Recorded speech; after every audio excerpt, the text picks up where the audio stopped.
Praises to the fact that the Most High made chiefs, that the world run by the word chief, from the United States to what we just read as the definition of chiefs, as leaders, as people at the forefront of our community. So that we will honor that. We planning on giving roses out tonight. You know what I'm saying? You ain't got to be dead to get these roses. I get it. But it's good for people to receive their roses before they leave there. Yes, you know? yes. So I'm going to introduce, this is Big Chief Darryl Montana of the world famous Yellow Pocohantas. Yes. Good evening, everybody. Yes, we're going to bring Good a little. night. Yeah, good night. It's been a good night. everyone.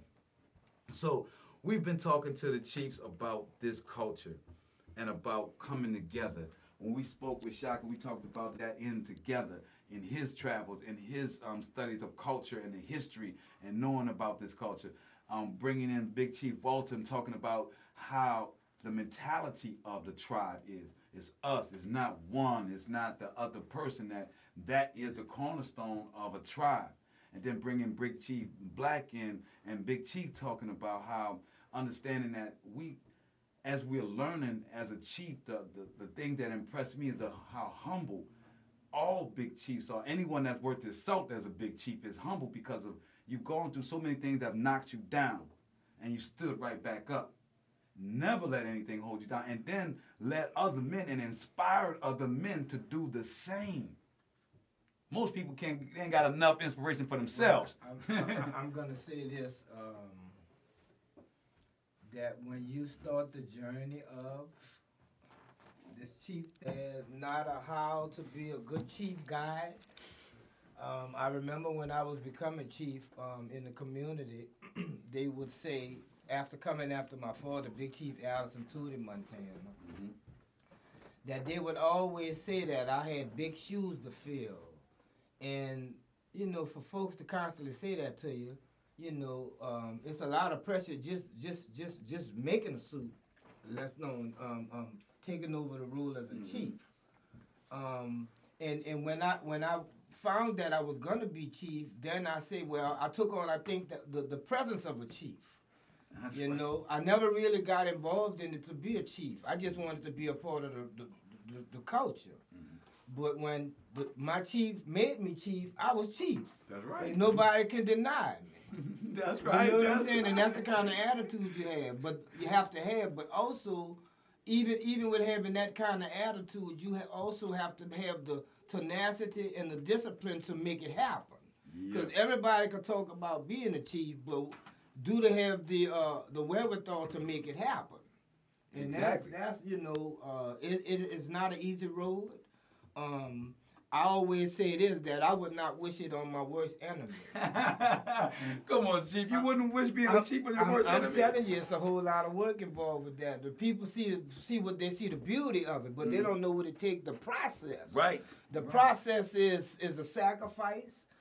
No Discipline. life. No life. No life. Your life is sitting at that table with the needle and thread, and then after that, everything else is sweetness. But when you start the process, like with me, I would always start sewing right after my birthday. My birthday is in April. Right after April, I'm sewing. I have about maybe 2 or 3 month break, and I'm sewing from the time I get started after my birthday up until Mardi Gras morning, Mardi Gras evening. Long as I make the call, I've always had dreams of one day coming out before the sun come up. And in 48 years, I was not able to do it. I said 48 years. I'm trying hard though. 48 years, I could never do it. I remember one time, my daddy, he always knew something I didn't know, but I had to learn, right? He would always ask me, he said, well, Darryl, when you think you're going to be finished? And I give him a time. I said, oh, man, I'll be finished by such and such. I said, 10 o'clock, I'm going to be coming out the house. Or I'm going to be able to come out. I'm going to be able to come out and see and when the sun come up and then take my suit off and then go back out there for 10 o'clock. You thought you were going to be able to double dip? Never happened. I thought one day I would be able to go to London Gras. I've never seen London Gras in my life. That's the Monday before. A lot of people that know, yeah. I've never been to that. I remember as a kid, I guess I was around maybe 10 years old. That was the last time I went to the float parades. That really, and I remember when I was going to the float parades, when I would try to catch the blooms or the beads, they would try to stump my fingers, not to let me get. So I knew that wasn't for me. Right, so the parades wasn't for you. Parades wasn't for me. Not nobody stumping and my I fingers. I wind up going strictly all the way Indian. Yeah. But it's a beautiful thing. Yeah.